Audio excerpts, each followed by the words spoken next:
Hello everyone, Shazam here, and I'm here to review the newest film from the DCEU. And let me tell you, I had a real fun. I had a.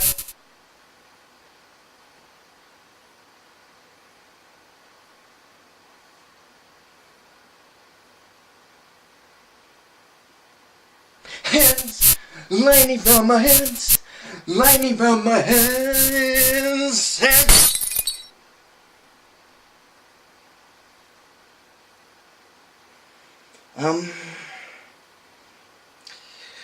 I'll just go fix that light up there, and while I do so, you just sit back and enjoy the review I have of this movie.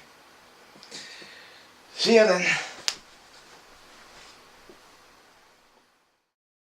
It's time to look at another DC movie, but one that's more of its own thing rather than continuing any universe building.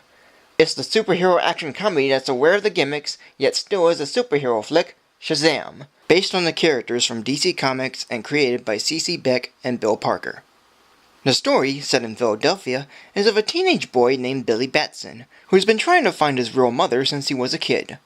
Though not wanting to be adopted or put into foster care, Billy gets taken in by 2 foster parents, and is shown to the 5 other kids including a disabled boy named Freddie Freeman, who is a superhero expert.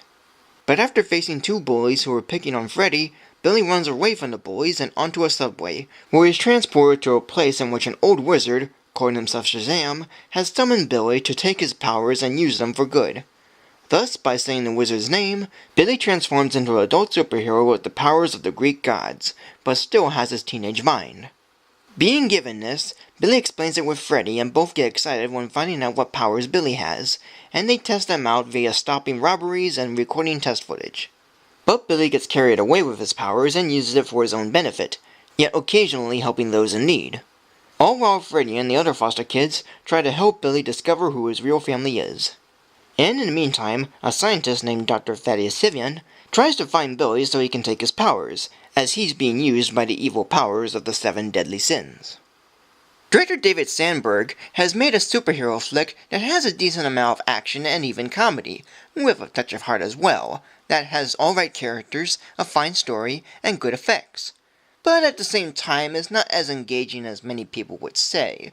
There are times when certain moments or the whole concept has been done to death, and some character motives are unexplained or kind of forgotten. But even if those bits tend to weigh the movie down, there are plenty of nice things going around, such as some good fast action, a handful of nice comedy that gave me some chuckles or a few laughs, and a story that is fine with addressing and mocking the superhero cliches, while still being a superhero film, with small nods to other DC characters like Batman, Superman, and Aquaman, as well as a few visual hints throughout the film that would foreshadow the things to come later on. And even though I know what's going on and I can get into it in some ways, I don't agree with this being the best DCEU film that everyone says it is.